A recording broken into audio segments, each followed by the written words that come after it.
Hello everyone, कैसे हैं आप सभी। स्वागत है आप सभी का आपके अपने यूट्यूब चैनल बीरे स्टडी पॉइंट पर। तो आज की इस वीडियो में हम बात करने वाले हैं हिंदी भाषा और साहित्य के बारे में।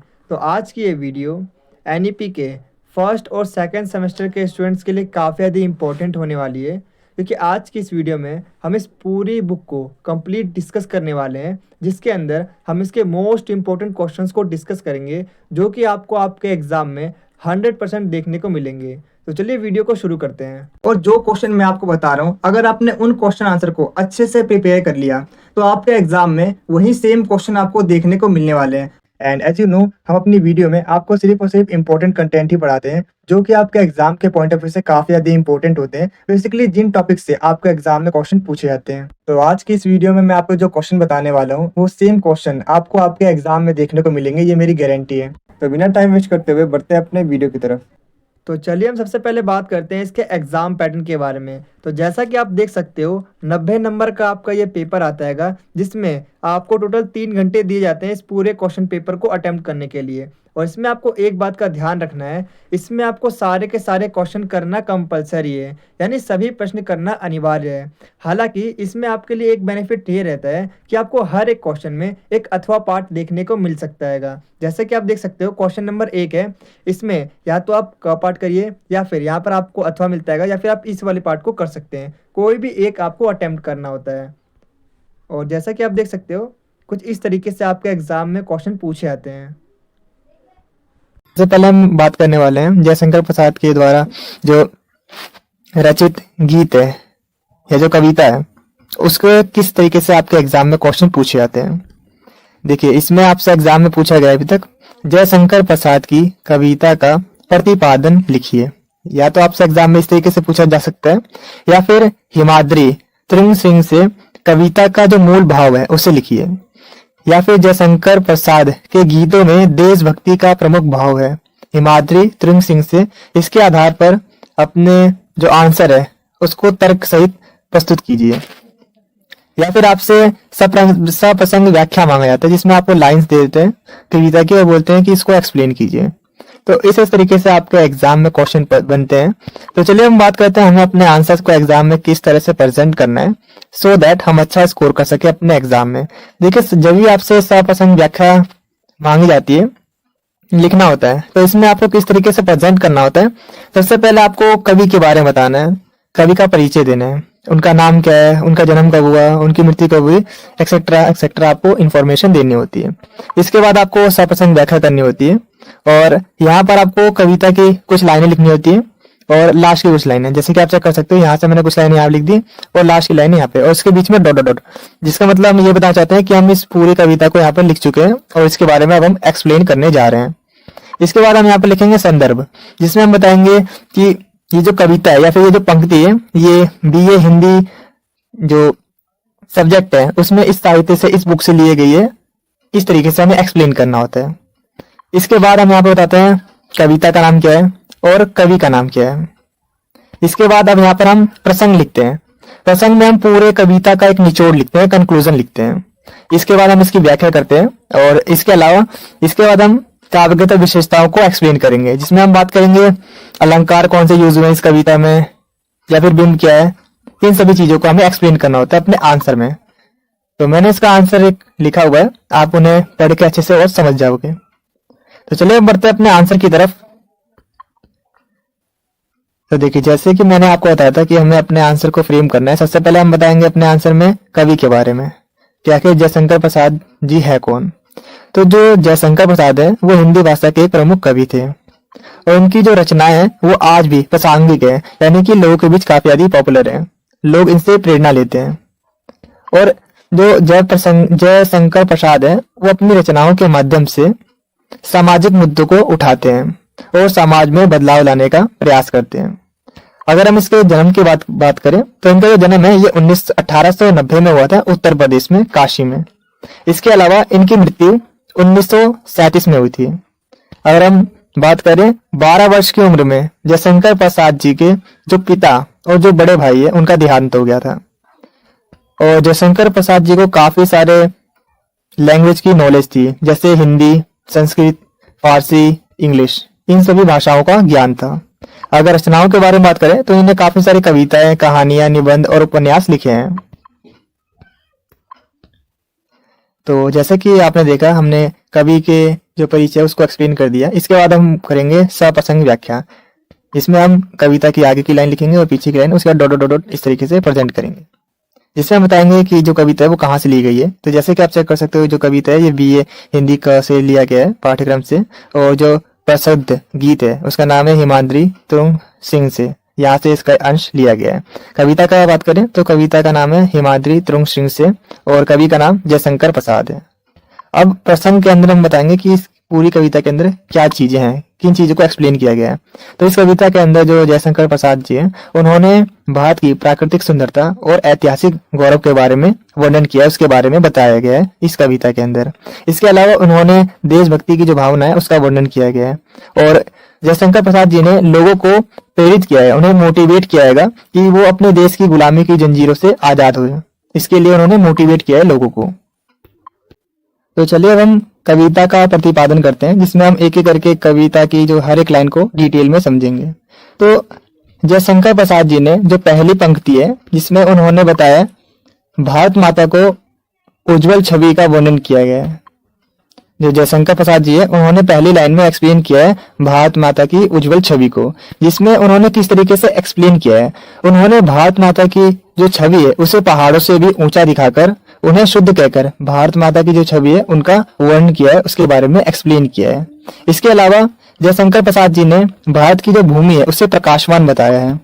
तो चलिए हम बढ़ते हैं अगले पंक्ति की ओर। तो दूसरी पंक्ति में जयशंकर प्रसाद जी ने भारत माता को स्वतंत्रता के लिए पुकार लगा रही है, इसके बारे में एक्सप्लेन किया गया है। और जो उस टाइम पीरियड पे कविता लिखी गई है जब जो भारत है वो विदेशी शक्तियों का गुलाम था। तो उन्होंने बताया है कि जो भारत है वो गुलाम की बेड़ियों में जकड़ा हुआ है और स्वतंत्रता के लिए उन्हें संघर्ष करना होगा।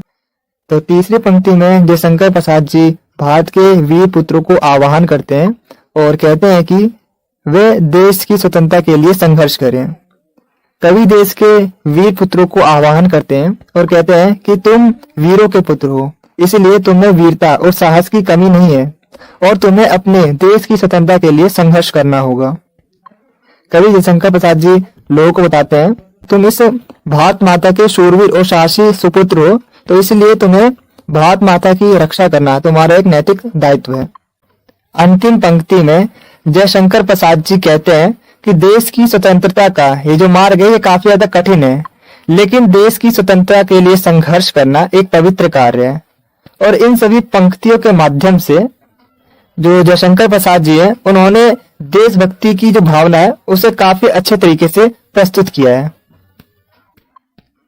तो चलिए हम बात कर लेते हैं काव्यगत विशेषताओं के बारे में। तो इस गीत के अंदर जयशंकर प्रसाद जी ने भारत के जो वासी है उनको अपने कर्तव्यों का पालन करने के लिए प्रेरित किया गया है, और उन्होंने इस गीत के माध्यम से लोगों को अपने देश की गुलामी की जंजीरों के बारे में बताया गया और उससे आजाद होने के लिए प्रेरित किया है। इसके अलावा उन्होंने सांस्कृतिक और प्राकृतिक सौंदर्य का वर्णन किया है, और उन्होंने भारत माता की जो छवि है उनको भी एक्सप्लेन किया है। अगर हम इसमें अलंकार के बारे में बात करें तो इन्होंने रूपक, अनुप्रास अलंकारों का यूज किया है। अगर बिंब के बारे में बात करें तो दृश्य बिंब का यूज हुआ है इस गीत में। अगला प्रश्न है हमारा, बादल को घिरते देखा, कविता का प्रतिपादन कीजिए। या फिर आपसे एग्जाम में पूछा जा सकता है, नागार्जुन कृत बादल को घिरते देखा, कविता का सार लिखिए।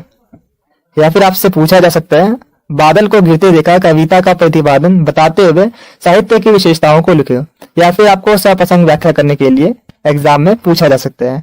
तो चलिए हम देखते हैं कि हमें अपने आंसर को एग्जाम में किस तरह से प्रेजेंट करना है। तो इस क्वेश्चन में भी हम सेम उसी तरीके से एक्सप्लेन करेंगे। सबसे पहले हम बताएंगे कवि के बारे में, कवि का परिचय बताएंगे। तो जो नागार्जुन जी है वो हिंदी साहित्य के क्रांतिकारी कवि थे, और उनकी जो रचना है वो आज भी लोगों के भीतर काफी ज्यादा उन्हें मोटिवेट करती है। और उन्होंने अपनी रचनाओं के माध्यम से सामाजिक मुद्दों को उठाकर समाज में बदलाव लाने का प्रयास किया। इनके जन्म के बारे में बात करें तो इनका जन्म बिहार में हुआ था, और 4 वर्ष की उम्र में ही इनकी माता का देहांत हो गया था, और इनके जो पिताजी थे वो एक पुरोहित थे। अगर हम लैंग्वेज के बारे में बात करें तो इन्हें संस्कृत, मिथैली, हिंदी और बांग्ला भाषाओं का ज्ञान था, और उन्होंने कई सारी कविताएं, कहानियां और निबंध और उपन्यास लिखे हैं। इसके बाद हम सप्रसंग व्याख्या करेंगे, जिसमें हम बताएंगे ये जो गीत है इसे बादलों को घिरते देखा इसका एक अंश है। और इसके अलावा इस कविता के अंदर जो नागार्जुन जी है उन्होंने प्राकृतिक सौंदर्य की खूबसूरती का वर्णन किया है, उसके बारे में एक्सप्लेन किया है।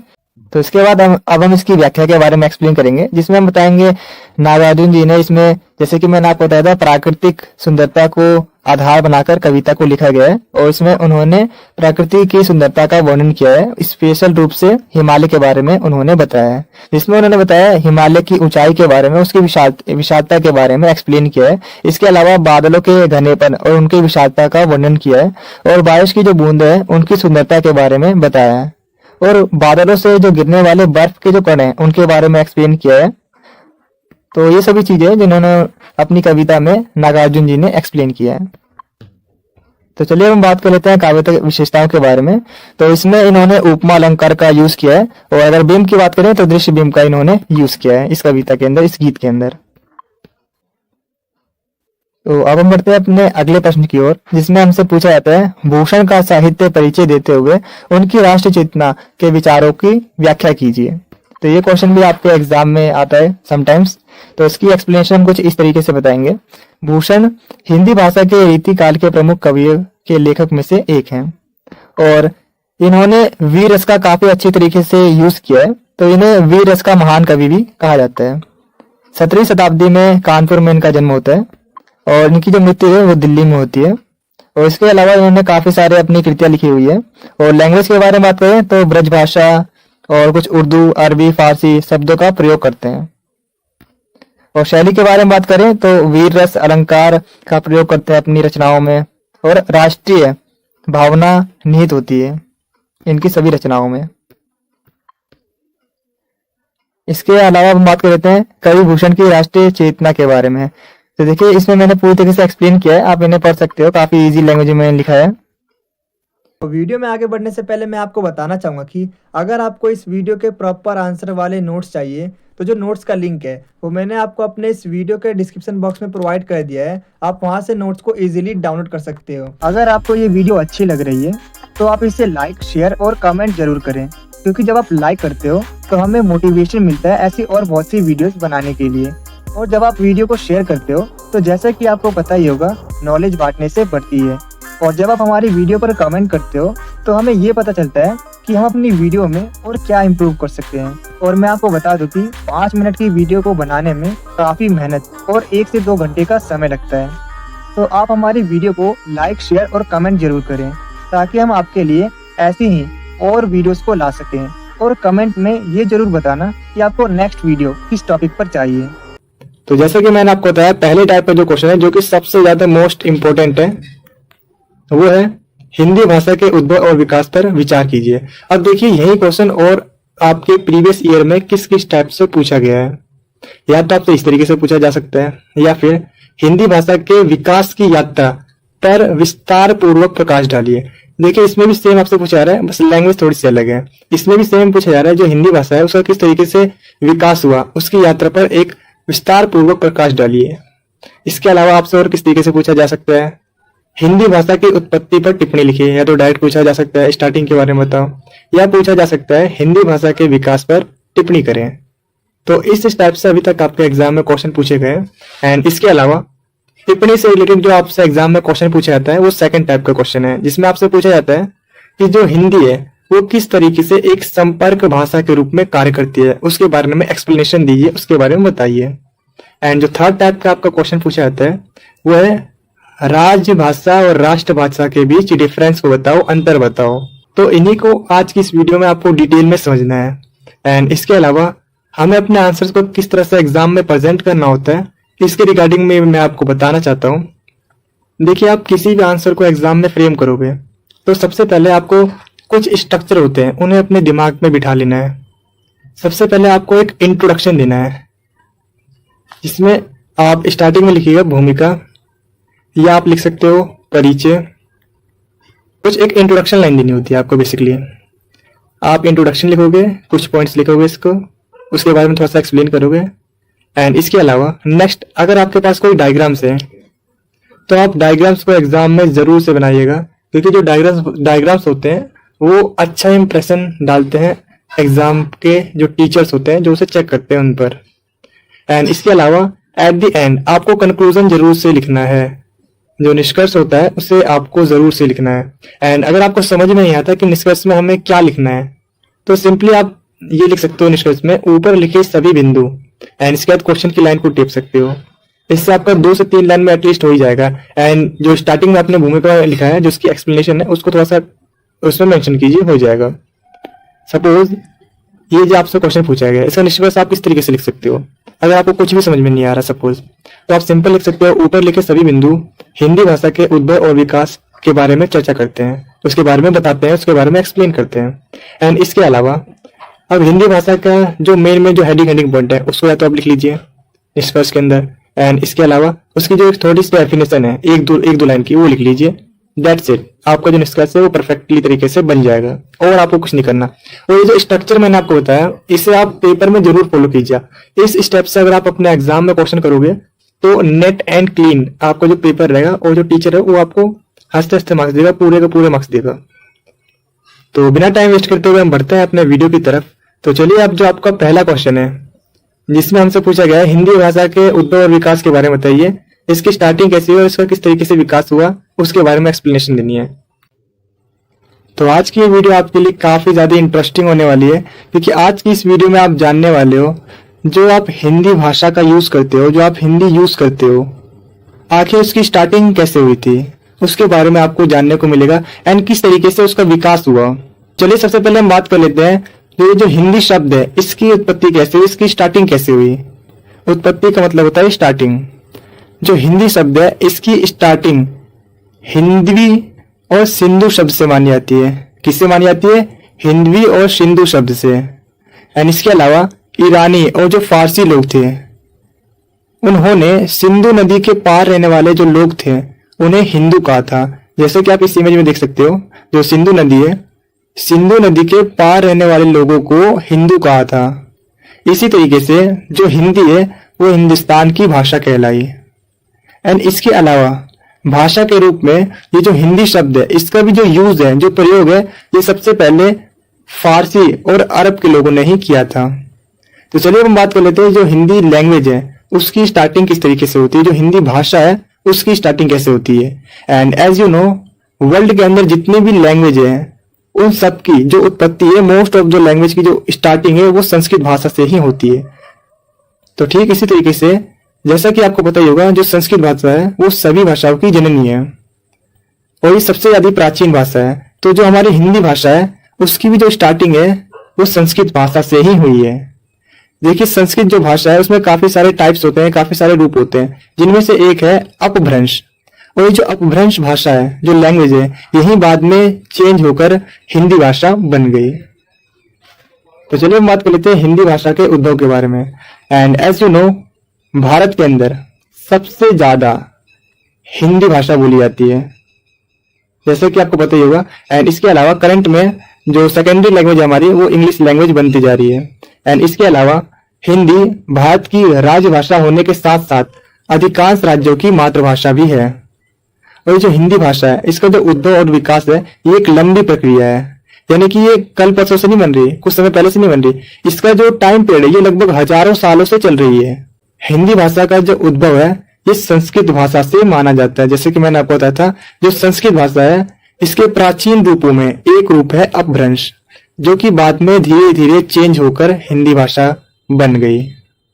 तो इस तरीके से आप देख सकते हो किस तरीके से जो हमारा हिंदी शब्द है और जो हिंदी भाषा है उसका विकास हुआ। अब अगर हम बात करें जो हिंदी भाषा है उसका विकास को हम 3 कालखंडों में बांट सकते हैं, यानी कि इसका जो टाइम पीरियड है, कालखंडों का मतलब होता है टाइम पीरियड, तो इसे हम 3 टाइम्स में से डिवाइड कर सकते हैं। जिसमें से जो पहला है वो है प्राचीन भारतीय आर्य भाषा, दूसरे नंबर पे आता है मध्यकालीन भारतीय आर्य भाषा, एंड लास्ट में है आधुनिक भारतीय आर्य भाषा।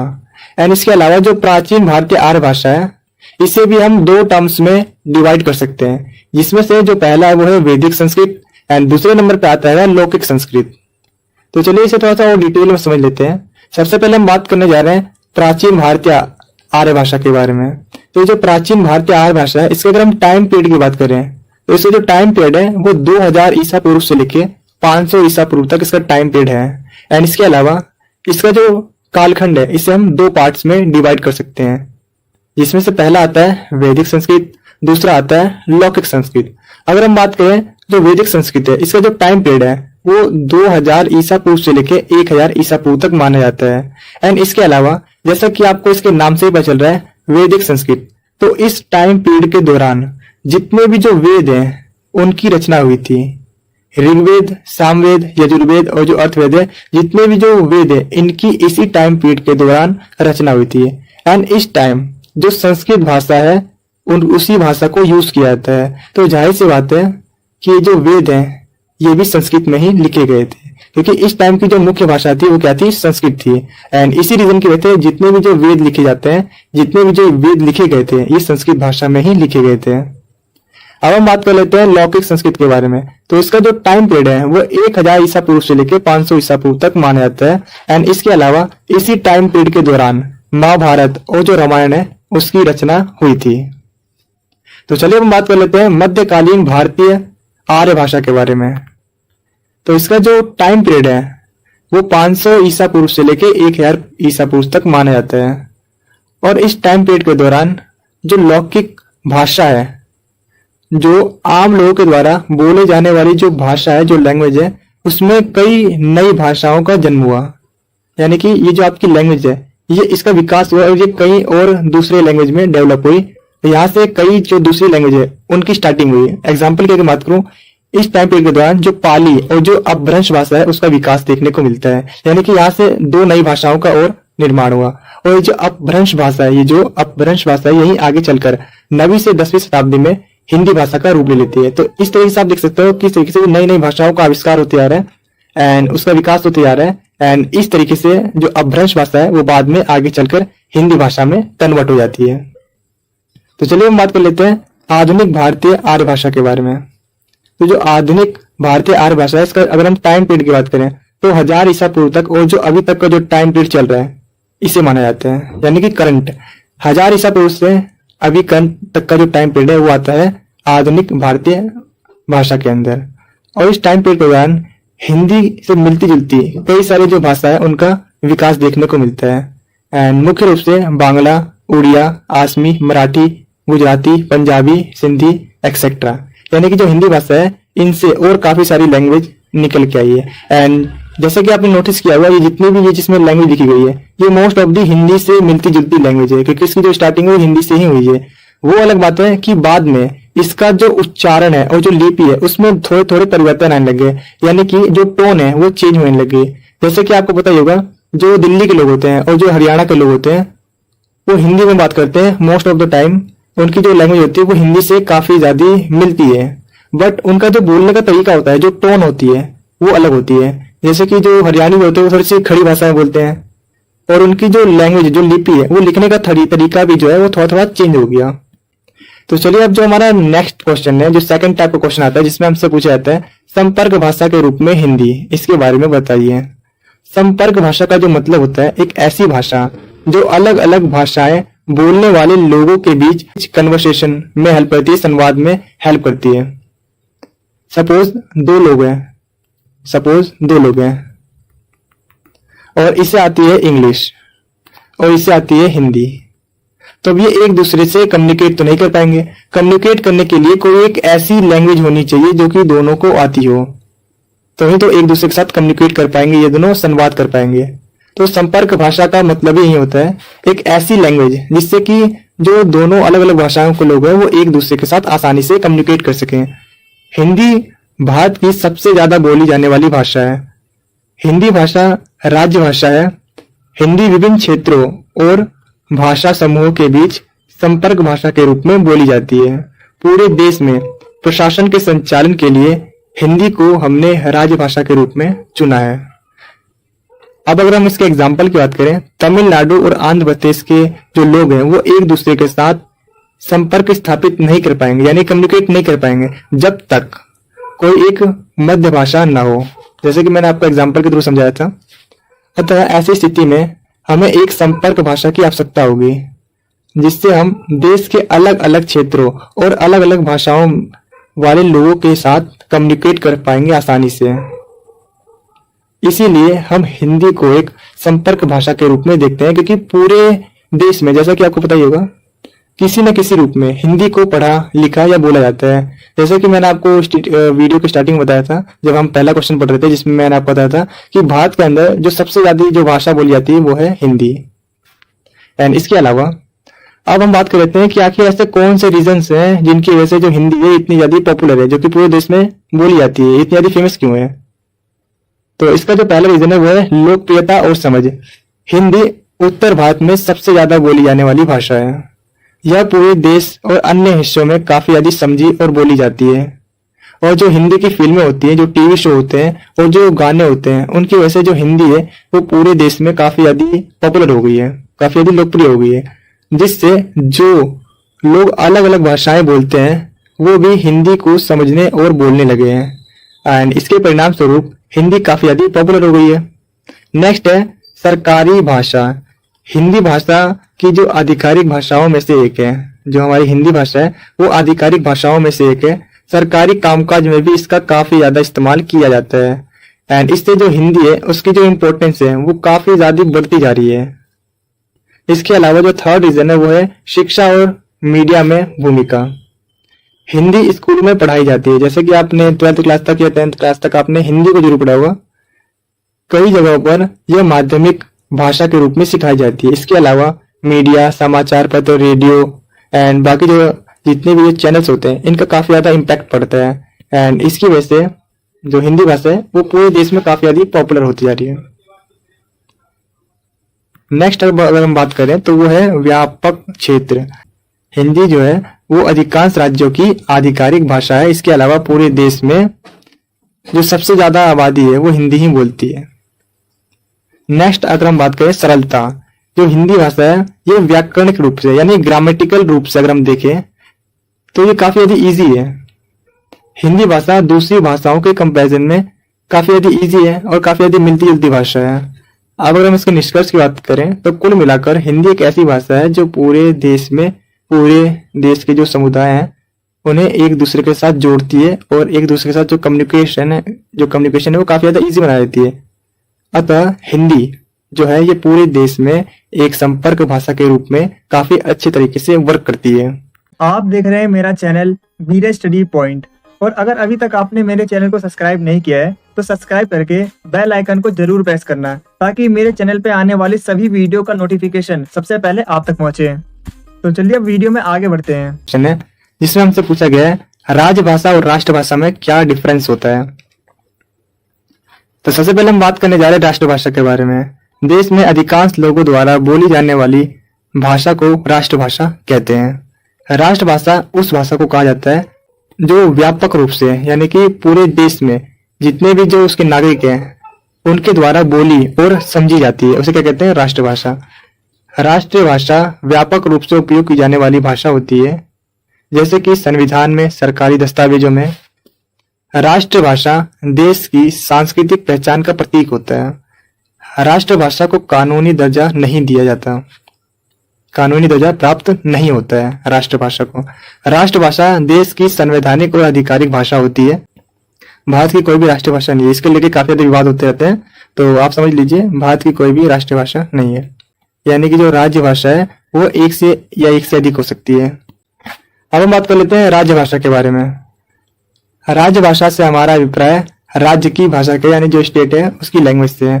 भारत की राज्य भाषा हिंदी और अंग्रेजी दोनों है, यानी कि आप किसी भी क्षेत्र में चले जाओ वहां पर हिंदी या इंग्लिश जो लोग हैं वो जानते हैं। अगर आपको कोई दूसरी उनकी लैंग्वेज नहीं आती तो वो हिंदी या इंग्लिश बोलते हैं। जो हमारी सेकेंडरी लैंग्वेज है, जैसे कि मैंने आपको बताया था, जो इंग्लिश है वो हमारी सेकेंडरी लैंग्वेज है, ये काफी ज्यादा पॉपुलर होती जा रही है।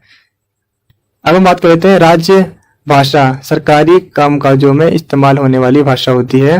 राजभाषा को कानूनी दर्जा प्राप्त होता है। राष्ट्रभाषा एक ही होती है, लेकिन कुछ क्षेत्रों में एक या एक से अधिक हो सकती है।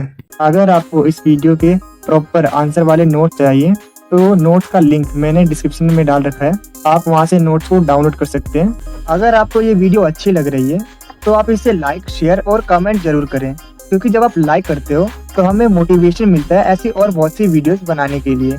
और जब आप वीडियो को शेयर करते हो तो जैसा कि आपको पता ही होगा, नॉलेज बांटने से बढ़ती है। और जब आप हमारी वीडियो पर कमेंट करते हो तो हमें ये पता चलता है कि हम अपनी वीडियो में और क्या इम्प्रूव कर सकते हैं। और मैं आपको बता दूं कि 5 मिनट की वीडियो को बनाने में काफ़ी मेहनत और 1 से 2 घंटे का समय लगता है। तो आप हमारी वीडियो को लाइक, शेयर और कमेंट जरूर करें ताकि हम आपके लिए ऐसी ही और वीडियोस को ला सकें। और कमेंट में ये जरूर बताना कि आपको नेक्स्ट वीडियो किस टॉपिक पर चाहिए। तो सबसे पहले हम बात करने वाले हैं भक्ति काल के बारे में। देखिए, भक्ति काल को हम 2 कैटेगरी में डिवाइड कर सकते हैं। इसके अंदर जो पहली कैटेगरी है वो है निर्गुण भक्ति, और जो दूसरी कैटेगरी आती है वो है सगुण भक्ति। भक्ति काल के अंदर 2 कैटेगरी है, निर्गुण भक्ति और सगुण भक्ति। और जनरली आपसे निर्गुण भक्ति के बारे में ही पूछा जाता है आपके एग्जाम में, निर्गुण भक्ति को एक्सप्लेन कीजिए। लेकिन आपको दोनों की ही नॉलेज होनी चाहिए। तो चलिए हम बात कर लेते हैं कि अभी तक आपके एग्जाम में भक्ति काल से किस किस टाइप से क्वेश्चन पूछे गए हैं। इसमें पूछा गया है भक्ति काव्य की प्रमुख प्रवृत्तियों का वर्णन कीजिए। इसमें भक्ति काव्य के बारे में हमें एक्सप्लेन करना है, उसकी प्रमुख प्रवृत्तियों के बारे में। तो इसके अंदर आप दोनों ही कैटेगरी को अच्छे से एक्सप्लेन करोगे, सगुण भक्ति को भी एक्सप्लेन करोगे आप, और जो दूसरा है निर्गुण भक्ति, उन दोनों को ही एक्सप्लेन करोगे। एंड इसके अलावा जैसे कि मैंने आपको बताया था, जनरली आपके एग्जाम में निर्गुण भक्ति के बारे में ही पूछा जाता है। तो निर्गुण भक्ति की विचारधारा पर टिप्पणी कीजिए, इस पे आपको टिप्पणी लिखनी है। एंड इसके अलावा भक्ति काल की निर्गुण काव्य धारा का परिचय दीजिए। तो कुछ इस तरीके से अभी तक आपके एग्जाम में क्वेश्चन पूछे गए हैं भक्ति काल से रिलेटेड। जो भक्ति काल का टॉपिक है उससे रिलेटेड अभी तक आपके एग्जाम में कुछ इस टाइप से क्वेश्चन पूछे गए हैं। तो चलिए अब हम बात कर लेते हैं कि हमें अपने आंसर्स को किस तरह से एक्सप्लेन करना है सो दैट हम अच्छा स्कोर कर सके अपने एग्जाम में। आदि काल के बाद भक्ति काल आया, जिसने हिंदी भाषा के जो साहित्य है उसका विकास किया। एंड जैसे कि मैंने आपको बताया, भक्ति काल ईश्वर की आराधना के रूप में विकसित हुए। और भक्ति काल को हम 2 कैटेगरी में डिवाइड कर सकते हैं, निर्गुण भक्ति और सगुण भक्ति काव्य धारा। सबसे पहले इसके अंदर हम बात करने वाले हैं सगुण भक्ति के बारे में। देखिए, सगुण भक्ति के अंदर क्या होता था, जो लोग मूर्ति की पूजा करते थे, यानी कि उनके अकॉर्डिंग जो ईश्वर है उसका रंग रूप होता है, एंड वो उसकी मूर्ति बनाकर उसकी पूजा करते थे, भजन करते थे, कुछ इस तरीके से वो अपनी आराधना करते थे। सगुण भक्ति के बारे में इसके बारे में एक्सप्लेन किया गया है। सगुण भक्ति काव्य धारा में कवियों ने ईश्वर के सगुण रूप की भक्ति की है, जिसके अंदर कवियों ने ईश्वर के रूप, गुण और आकार की कल्पना की है। इसके अलावा लोगों ने ईश्वर की मूर्तियां और चित्र आदि को बनाकर ईश्वर की आराधना यानी कि पूजा करते थे इस टाइम पीरियड में। और यदि साधारण शब्दों में कहा जाए तो सगुण भक्ति काव्य धारा में ईश्वर के सगुण रूप भक्ति की जाती है, जिसमें ईश्वर की मूर्ति या चित्र बनाकर उनकी पूजा की जाती है, जैसे कि मैंने आपको बताया। तो अब हम बात कर लेते हैं निर्गुण भक्ति के बारे में। तो चलिए अब हम बात कर लेते हैं निर्गुण काव्य धारा के बारे में, जहां से अक्सर आपके एग्जाम में क्वेश्चन पूछे जाते हैं। तो देखिए, जो निर्गुण काव्य धारा है वो सगुण काव्य धारा का जस्ट अपोजिट है। सगुण काव्य धारा में जो ईश्वर है उसकी मूर्ति बनाकर, चित्र बनाकर उनकी पूजा की जाती थी, लेकिन इसमें इसका जस्ट उल्टा है। निर्गुण काव्य धारा के अकॉर्डिंग जो ईश्वर है वो निराकार है, उसका कोई आकार नहीं है, और वो सर्वव्यापी है, यानी कि यूनिवर्सल है, सभी जगह है। तो आइए इसे थोड़ा सा और डिटेल में समझ लेते हैं। निर्गुण काव्य धारा में कवियों ने ईश्वर के निर्गुण रूप की भक्ति की है। अब निर्गुण का क्या अर्थ है? इसका मतलब है गुणों से रहित। अर्थात इस काव्य धारा के जो कवि है उनका मानना था कि ईश्वर जो है वो निराकार है, निर्गुण है और सर्वव्यापी, यानी कि सभी जगह मौजूद है। आप में भी है, हम में भी है, सब में है। इस काव्य धारा में लोग ईश्वर की आराधना के लिए किसी भी चित्र या मूर्ति का इस्तेमाल नहीं करते थे। वे केवल ईश्वर के नाम और जाप करके उनकी आराधना करते थे। जैसे कि आपने देखा होगा, जो मुस्लिम होते हैं वो इसी तरीके से अपने ईश्वर की आराधना करते हैं, वो किसी भी मूर्ति या चित्र का यूज नहीं करते हैं। एंड इसके अलावा निर्गुण काव्य धारा के जो कुछ प्रमुख कवि हैं वो है कबीर, रैदास, दादू दयाल और गुरु नानक जी। तो चलिए इसे थोड़ा सा और डिटेल में समझ लेते हैं। तो चलिए अब हम बात कर लेते हैं निर्गुण भक्ति विचारधारा की विशेषताओं के बारे में, उसके फीचर्स के बारे में। तो जैसा कि मैंने आपको बताया था, निर्गुण भक्ति के जो कवि है उनका मानना है जो ईश्वर है वो निराकार है, उनका कोई आकार रंग रूप नहीं है और वो सर्वव्यापी है, यानी सभी जगह है। इस विचारधारा में जो भक्त होते हैं वो भगवान की किसी भी तरह की प्रतिमा या मूर्ति की पूजा नहीं करते हैं, बल्कि वो ईश्वर का जो नाम है उनको जपते हैं और उनसे उनकी आराधना करते हैं। जैसे कि आपको पता ही होगा, मुसलमानों में किसी भी तरह की जो मूर्ति और प्रतिमा की पूजा नहीं की जाती, बल्कि वो ईश्वर का नाम जपते हैं और नाम जप कर वो उनकी आराधना करते हैं। तो कुछ इस तरीके से निर्गुण जो विचारधारा के जो फीचर्स हैं उनको मैंने आपको बताया। तो चलिए इसको एक एक करके थोड़ा सा और डिटेल में समझ लेते हैं। जिसके अंदर जो हमारा पहला पॉइंट आता है वो है निराकार ईश्वर का सिद्धांत, जिसके अंदर जो निर्गुण भक्ति है उसमें ईश्वर का कोई भी रंग, रूप या आकार नहीं माना जाता। और निर्गुण भक्ति कि जो काव्य धारक के जो कवि है उनका मानना है कि जो ईश्वर है वो एक असीम शक्ति है जो कि सभी जगह अवेलेबल है और उसका कोई विशेष रूप, आकार या रंग नहीं है। नेक्स्ट पॉइंट आता है हमारा भक्ति और भगवान का सीधा संबंध। अब इसके अंदर क्या होता है, जो भक्त है वो अपने भगवान से डायरेक्ट कांटेक्ट कर सकता है। इसके लिए उसे कोई यज्ञ कराने की, जिसमें ज्यादा खर्चे होते हैं पैसे, ऐसे कुछ भी चीज करने की जरूरत नहीं है। अगर उसे भगवान से कनेक्ट होना है उसके लिए किसी भी मध्यस्थ या मीडिएटर की कोई आवश्यकता नहीं है, कोई नीड नहीं है। सिंपली वो अपने भगवान का जो नाम है उनको जपते हैं और उनसे उनकी आराधना करते हैं। इस विचारधारा में ये माना जाता है जो भक्त और भगवान के बीच किसी भी मध्यस्थ की आवश्यकता नहीं है। भक्त अपने भक्ति के माध्यम से ईश्वर की आराधना करते हैं, यानी कि उनका नाम जप कर वो अपने ईश्वर की आराधना करते हैं। नेक्स्ट पॉइंट है समानता और न्याय। निर्गुण विचारधारा वाले संतों ने सामाजिक असमानता और जात पात और धार्मिक जो अंधविश्वास थे उनके खिलाफ आवाज उठाई। वे मानते थे कि सभी मनुष्य एक समान है, यानी कि ये इक्वलिटी में विश्वास करते थे। इसीलिए किसी मनुष्य के साथ उसकी जाति, धर्म, लिंग आदि के आधार पर भेदभाव नहीं करते थे। तो ये काफी इनका जो अच्छा पॉइंट है। नेक्स्ट हम बात कर लेते हैं आडंबर और पूजा विरोध। निर्गुण विचारधारा वाले संत सभी बाहरी आडंबर, धार्मिक रीति रिवाज, मूर्ति पूजा का विरोध करते थे और उनका मानना था भगवान पाने के लिए किसी भी बाहरी माध्यम की आवश्यकता नहीं है। जैसे कि मैंने आपको बताया था, किसी मीडिएटर की आवश्यकता नहीं है, मध्यस्थ की आवश्यकता नहीं है। इसके लिए सिंपली आप भगवान की नाम जपे, उनकी आराधना करें, उनसे ही आप सच्चे भक्त कहलाओगे। नेक्स्ट पॉइंट है प्रेम और करुणा का महत्व। निर्गुण भक्ति में प्रेम, करुणा और दया का महत्व दिया जाता है। निर्गुण भक्ति के अनुसार लोगों में सभी जीव के प्रति प्रेम, करुणा का भाव होना चाहिए, यानी कि इनके अकॉर्डिंग किसी भी जीव की हत्या नहीं करनी चाहिए। नेक्स्ट हम बात कर लेते हैं भक्ति के लिए स्थानीय भाषा का प्रयोग।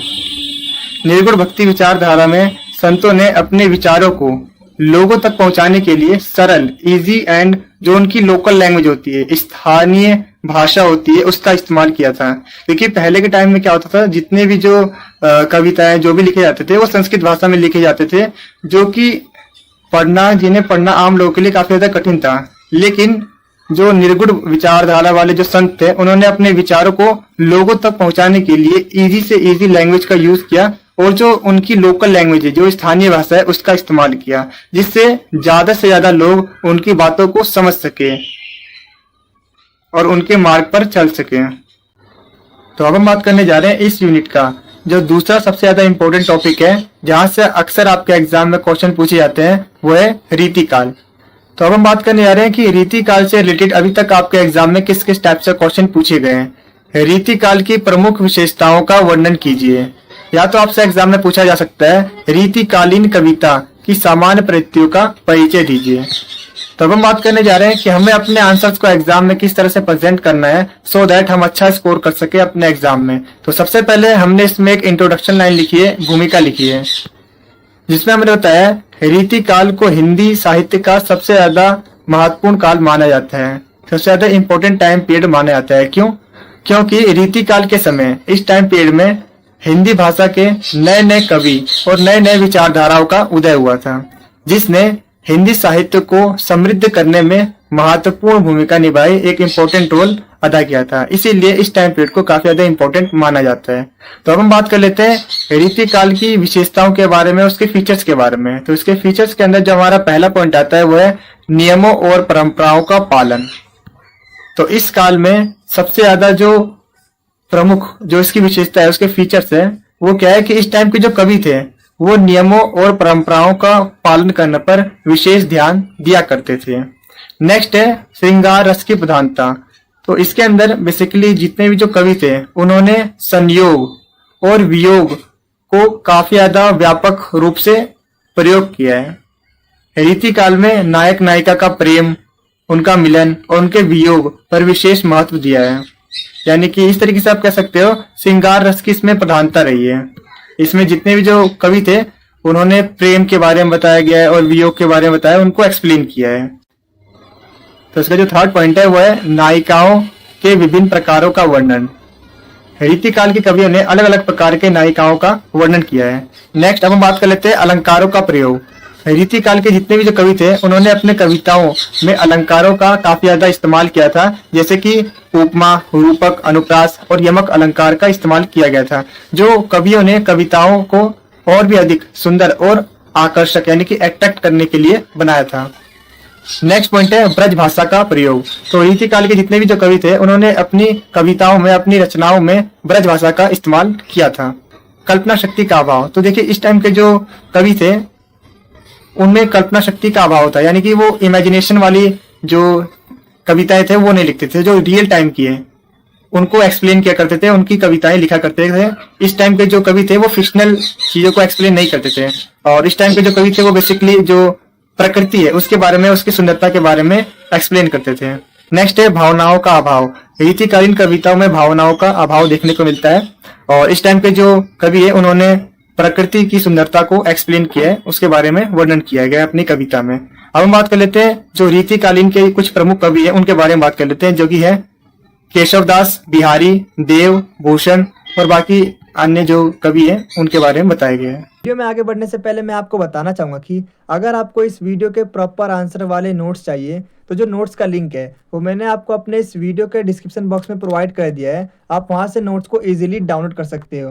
जैसे ही आप हमारे नोट्स को डाउनलोड करते हो, सबसे ऊपर यहाँ पर आपको शो होगा सब्जेक्ट का नेम, और उसके जस्ट नीचे हमने आप सभी को प्रोवाइड किया है यूट्यूब का वीडियो का लिंक। जैसे आप इस लिंक पे क्लिक करते हो देन आपके सामने ये वीडियो ओपन हो जाएगी, और अगर आपको कुछ चीज़ समझ में नहीं आती है तो आप वीडियो से भी समझ सकते हो। इसके अलावा हमने आपको प्रोवाइड किया है हमारे यूट्यूब चैनल का होम पेज का लिंक, जिससे कि आने वाली, पुरानी और अभी तक हमारी सारी की सारी वीडियोस आप इजीली वॉच कर सकते हो। इसके साथ ही हमने आपको प्रोवाइड किया है हमारे व्हाट्सएप ग्रुप का लिंक, जिससे कि एसवाल से रिलेटेड जो भी अपडेट है वो सबसे पहले आप तक पहुंचे। अगर इसके बाद भी आपको कोई डाउट रहता है तो आप इस नंबर पर हमें कॉन्टैक्ट कर सकते हो।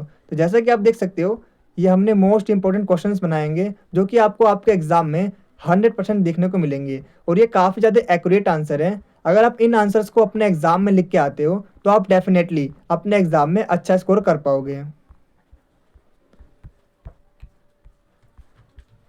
तो आज की वीडियो में इतना ही, मिलते हैं आपसे अगली वीडियो में।